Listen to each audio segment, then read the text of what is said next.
Bamidbar Parashat Nasso. Si un homme ou une femme fait un vœu d'être abstème, voulant s'abstenir en l'honneur de l'Éternel, il s'abstiendra de vin et de boissons enivrantes, ne boira ni vinaigre ni vin, ni vinaigre de liqueur, ni une infusion quelconque de raisin. Le rasoir ne doit pas effleurer sa tête tout le temps de cette abstinence. Il ne doit pas approcher d'un corps mort pour son père et sa mère, pour son frère et sa sœur. Pour cela même, il ne se souillera point à leur mort, car l'auréole de Dieu est sur sa tête. Tout le temps qu'il portera cette auréole, il est consacré au Seigneur. Nombre, chapitre 6.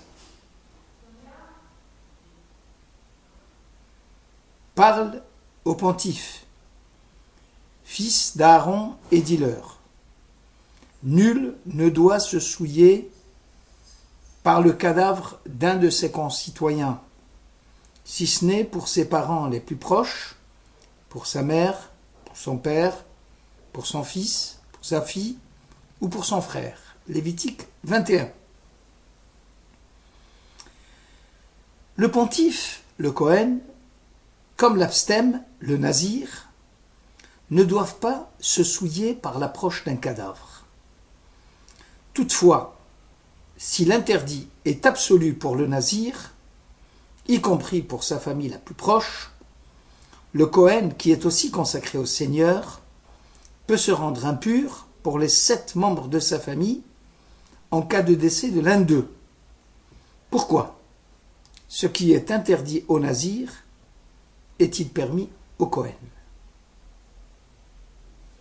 Les sages avancent l'idée que la consécration du Kohen n'est pas liée à son choix. On devient Kohen malgré soi, à partir du moment où la conception et l'enfantement du Kohen respectent les lois de la prêtrise et de la sanctification. À côté de cela, le nazir a choisi librement, par un acte de sa propre volonté, à se préparer à une vie de pureté délibérée, en vue de maîtriser ses propres pulsions. Or, comme toute vie de sainteté choisie pour une durée déterminée, les exigences en matière de vie ascétique sont élevées. Le nazir, entièrement voué à une vie de sainteté, consacré à Dieu, ne peut d'aucune manière se rendre impur, y compris lors de la mort de l'un de ses proches. Sefer HaChinuch écrit: si tu penses que le nazir, une fois achevé sa période de Nézira, d'abstinence, redeviendra un homme normal comme avant sa période d'abstinence, et par conséquent succombera à ses désirs immodérés, alors la question se pose: pourquoi les exigences de sainteté le concernant sont-elles plus contraignantes que celles du Kohen? Une des réponses avancées serait: l'homme, après avoir eu sur lui l'auréole de Dieu, ne serait-ce qu'une fois, il y a fort à parier que cette fois ne soit pas l'unique fois, et que l'abstème continuera à progresser dans la voie de la sanctification jour après jour, en ayant recours bien évidemment à l'aide du ciel, selon l'adage: celui qui cherche à se purifier, l'aide du ciel lui est octroyée. Le secours providentiel donné à celui dont l'intention est pure se verra protégé et mis à l'abri de tout contact, même provisoire, avec le cadavre du mort. Sefer HaYashar développe cette dernière idée. Sache, nous dit le Sefer HaYashar, que tout celui qui cherche à savoir si Dieu agrée son action ou non doit comprendre qu'au moment où il entreprend de faire une mitzvah, et dès le début de l'action ou au cours de son déroulement, si rien ne vient perturber cette mitzvah, alors il peut s'estimer heureux, puisqu'il a trouvé grâce aux yeux de Dieu. Inversement, si un homme entreprend de faire une transgression et que rien ne vient bloquer le bon déroulement ou l'accomplissement de la mitzvah, qu'il prenne conscience que le maître du monde n'agrée pas son entreprise selon la parole du prophète. Quand vous étendez les mains, je les détourne et je détourne de vous mes regards. Dussiez-vous accumuler les prières, j'y resterai sourd. Le Tana d'Eveliaou cite l'exemple de l'érudit en Torah, dont le temps est entièrement consacré à l'étude et qui essaie d'entreprendre une activité commerciale, hélas sans succès. Qu'il sache, dit-il, que c'est un signe du ciel envoyé par Dieu. Car l'Éternel lui montre que la Torah qu'il étudie trouve grâce à ses yeux et lui sert de haie protectrice devant la tentation de cupidité qui risque de le détourner de l'objectif pour lequel il a été créé. Dieu, disent nos sages, se délecte de la Torah et permet aux sages l'économie à vouloir affronter la tentation terrible de la richesse et de la propriété. C'est l'échec de l'entreprise commerciale qui sera la planche de salut de notre érudit. Sans celui-ci, l'homme aurait certainement succombé au lucre. On peut donc dire que Dieu aide l'homme qui cherche à se purifier, même par des moyens détournés qui, à nos yeux, nous semblent négatifs. Pourtant, malgré cette promesse, la Torah n'exclut pas le fait que le nazir n'a aucune garantie de protection à ce qu'il entre en contact avec un mort. Le texte nous dit, si quelqu'un vient à mourir près de lui inopinément, ce sera une souillure pour sa tête consacrée. Il rasera sa tête le jour de sa purification, le 7e jour, il la rasera, et le 8e jour, il apportera 2 tourterelles ou 2 jeunes colombes au pontife, à l'entrée de la tente d'assignation. Le pontife offrira l'une comme expiation, l'autre comme holocauste, et fera expiation pour lui du péché qu'il a commis par ce cadavre. Et il consacrera et de nouveau sa chevelure. En ce jour, il vouera au Seigneur la même période d'abstinence, et il offrira un agneau âgé d'1 an, comme délictif pour les jours antérieurs, et les jours antérieurs seront nuls, parce que son abstinence a été violée. Nombre, chapitre 6. Rachi commente ainsi ce passage difficile. Le pontife fera expiation pour lui du péché qu'il a commis par ce cadavre. Car, dit Rachi, il n'a pas pris toutes les précautions nécessaires pour ne pas être en contact avec un cadavre. Selon Rabbi Elazar, il s'est rendu coupable en s'abstenant de consommer du vin. Or, comment est-ce possible que le nazir se rende impur, alors qu'on vient d'affirmer que l'aide du ciel est octroyée à celui qui cherche à se purifier, à se sanctifier? En d'autres termes, pourquoi Dieu l'a-t-il empêché d'aller jusqu'au bout dans son acte de piété, ultime en mettant une embûche, comme le cadavre, sur son chemin d'abstinence? En fait, dit le Ibn Ezra, l'abstème qui doit impérativement cesser sa période d'abstinence suite à un contact malheureux et inopiné avec un mort, n'est pas un cas isolé dû au hasard. Le nazir dont on parle ne s'est pas rendu impur sans raison. Celle-ci est la conséquence d'une lacune imputable au nazir lui-même. L'interruption involontaire et fâcheuse est l'expression extériorisée d'un manquement intérieur et inconscient du nazir. Rabbi Tzadok HaKohen développe cette idée. Quand un homme, dit-il, entreprend une action positive, envers laquelle il ne se laisse pas aller à l'intéressement de l'affaire, celui-ci est appelé homme juste pour l'action en question. Et le texte biblique en fait l'éloge.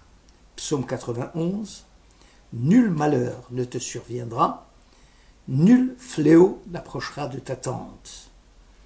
Ainsi, celui qui agit involontairement en mal, sans que son acte ne soit prémédité, est appelé pécheur et doit racheter sa faute, puisque Dieu, qui a placé l'obstacle sur son chemin, montre là que l'homme en question n'est pas aussi pur qu'on le pense. Ainsi, pour Rabbi Tzadok HaKohen, l'erreur par mégare, par inadvertance, pour laquelle on ne se sent pas responsable, manifeste en réalité une lacune dans le perfectionnement de l'être.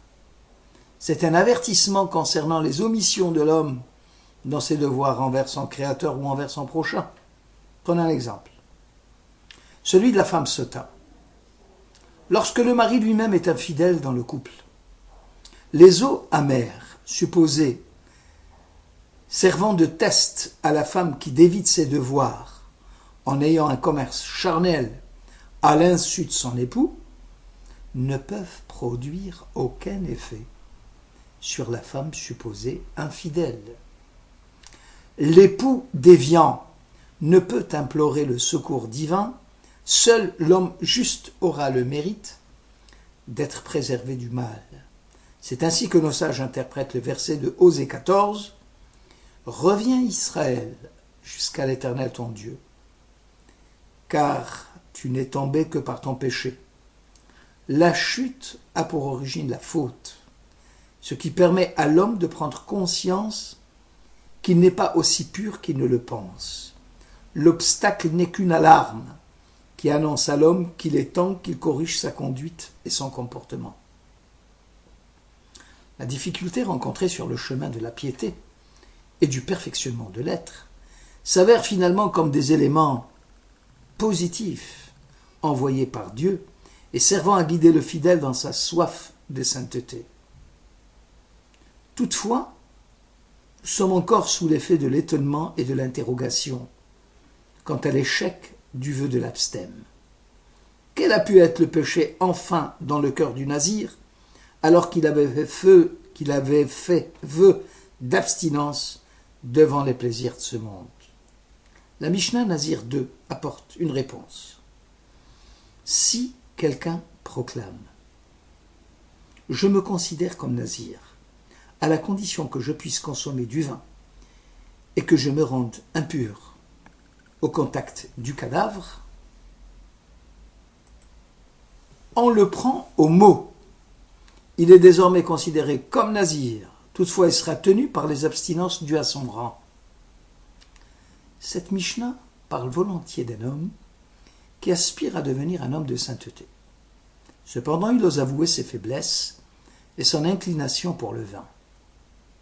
Au seuil de la prise de décision, ses hésitations sont nombreuses et n'a pas confiance dans ses forces. La halakha, la loi juive, décide pour lui.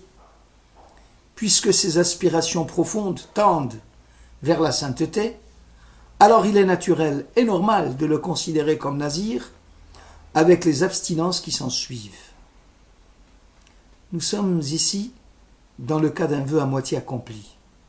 Dieu, pour l'encourager dans la voie qu'il s'est tracée, va mettre sur son chemin un fait inopiné, celui d'un homme qui vient à mourir près de lui, pour le souiller justement et pour cesser, pour ainsi dire, une abstinence incomplète. Les 7 jours et le 8e de sa purification sera un temps de répit en vue d'un examen de conscience approfondi qui lui permettra de recommencer le temps de l'abstinence. Mais cette fois-ci, le nazir devra consacrer son être à l'objectif de sainteté fixé. Ainsi, les freins en apparence mis par Dieu à l'aspiration du plus haut degré de perfection qu'il compte atteindre seront les moteurs dynamiques d'une nouvelle vie de sainteté. C'est ce qu'explique le Sfat Emet à propos du verset de Psaume 27. « Aspire à l'Éternel, courage, que ton cœur soit ferme, oui, espère en l'Éternel, Kavé El Hachem. » Si un homme en prière n'est pas exaucé, il doit prier de nouveau avec concentration. En effet, ce n'est pas que Dieu refuse.